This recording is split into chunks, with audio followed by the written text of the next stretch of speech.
Good morning, everyone. It's Cathy Haig here at the Magical Urban Vegetable Garden. I just had noticed when I went to sign up in here that it was saying 9:15 on the event, so my apologies. It's usually always 10 a.m. So I hope that didn't confuse anyone. And if you were expecting it then, well, I guess hopefully you get to see it now or after it's posted. So today, I've had some really great, members of this community asking about succession planting, and I thought this would be a good topic today because, the types of seeds that work really well for this are, the kinds that do well in early spring and through the cooler weather especially. And I'll get into that more in a minute. So the big question is, what is succession planting? And succession planting is basically anything that is not a cut and come again crop. And I'll get into that as well. That if you plant it continuously throughout the season, say maybe every 2 or 3 weeks or whatever it is, depending on what it is, you will have a continuous supply of them throughout the season, very often into early fall or late fall, depending on where you live and what your weather is like. And it can give you a continuous supply of food that you just don't need to go out to the grocery store and spend money on, and it's fresh. Because there's a lot of vegetables and stuff out there that only produce for a certain amount of time and then they're kind of done. So a list of things that are really good for succession planting is things like beans, like your bush beans, yellow beans, all those things, peas, carrots, beets, turnips, like your little summer turnips. I'm not talking about the big winter turnips, but like your little summer turnips. They're like Tokyo turnips, or if you take a look at in your catalog, you'll see them, and they have about the same life span and growing conditions as radishes, so they're really great to plant a little row side by side. There's things like head lettuces, your small cabbages, like your pixie cabbages. I've talked about them before. You can find small little like heirloom cabbages, but they grow quite quickly. So, they maybe need like a couple of months depending on the type, and you can have these nice, small, delicious little cabbages. They're great for small spaces or growing in containers, and they're not like your, bigger cabbages, your winter cabbages that, take 140 days to grow. They're like a one-time thing. You plant them in early spring and you harvest them in late fall, right? And those have a purpose as well. But for smaller spaces, and especially for what we're talking about here, things like those little pixie cabbages that I've mentioned before are really handy.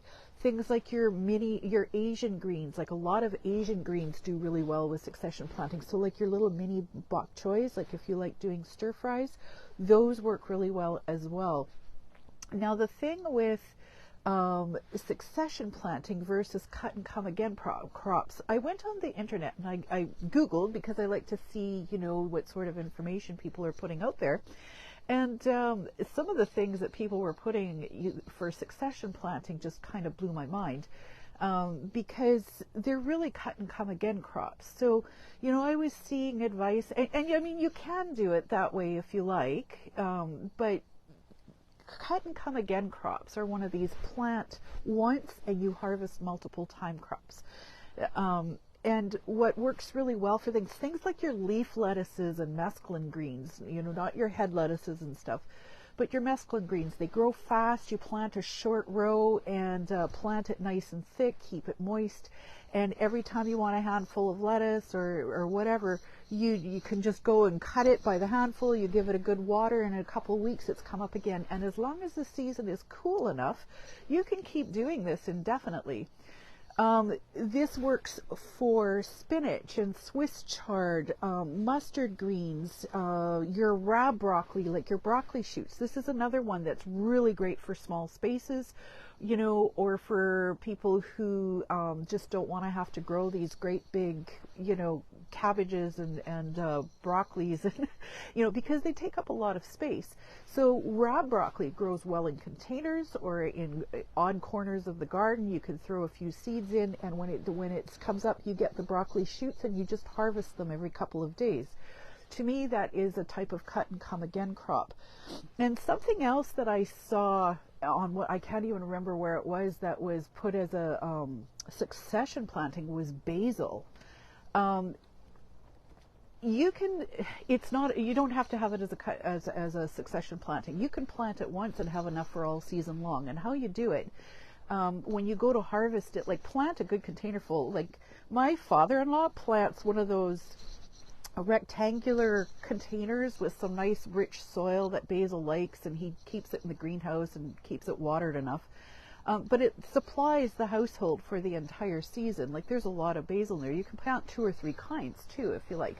But when you go to harvest them, harvest down to the bottom set of leaves. You can take and snip it off, and it will send up 2 new shoots, and you can harvest those when you like. You can have an insane amount of fresh basil from just planting once. So, I mean, I do what you like, but to me, being able to do something once and save the time and energy and have a continuous supply of stuff is also very helpful. So I hope these things help. A lot of herbs are like this. You plant them once and you snip and they'll just keep growing. So keep that in mind. Most herbs, you're not looking at succession planting, maybe if it's green onions or whatever, but things like chives are cut and come again. They're a perennial, right? You can just keep going with them. The other thing I want to mention is pretty much all of these, other than the herbs, are cool weather crops. Whether they're succession planting or cut and come again. Not your beans and peas and carrots so much. They tend to like it warm. They tend to like it warmer. You can do them all summer long usually. But most of these will do best in spring and in the fall when it's cooler. You'll find that once you hit those hot days of summer, depending on the type, they're going to go to seed, and that's normal. They get hot and they just don't thrive in it for the most part.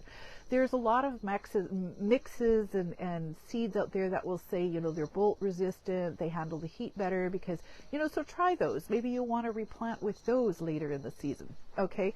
And that's where a good hybrid comes in. It can have some really great features that work well, when the regular stuff that you use doesn't. So it's all about reading the labels. And the other big thing, of course, is about organizing. I can't see. I wish I could ever see what people are posting here. I'm sorry, guys. It just never lets me see until afterwards.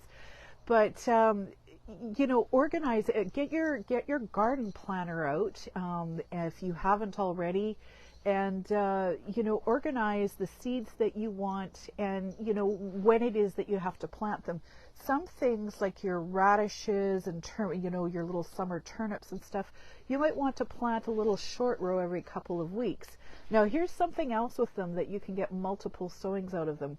When you go to plant these, the instructions on the back is like you take and plant your seeds, I don't know, what is it, 1 inch or 2 inches apart, right? Which, when you're growing the bulbs, is what you want. They have to have the space to grow. But what I do is I'll take and I plant everything super thick, all right? And as they start to sprout, they get that 1/2 inch high, I'll thin them out, give them a wash. Those are your microgreens. You're going to need to do this a few times over a few days, and they grow fast, so keep an eye on them. But you keep thinning them out every couple of days. You can add them to your salads or your smoothies or whatever. It's a continuous supply. And when you get them to like your 1 inch or 2 inches apart, you can finish letting them grow into the full-on radishes or turnips. So there's lots of ways that you can get multiple harvests out of one planting, just depending on what it is, and it's just having the knowledge to do it. So I hope this helps. Leave me a comment below when you watch this, whether it's here or on YouTube when I get it posted there, and send me a message, ask questions. It's always a pleasure hearing from you. Thank you so much, and I hope you have an amazing Sunday.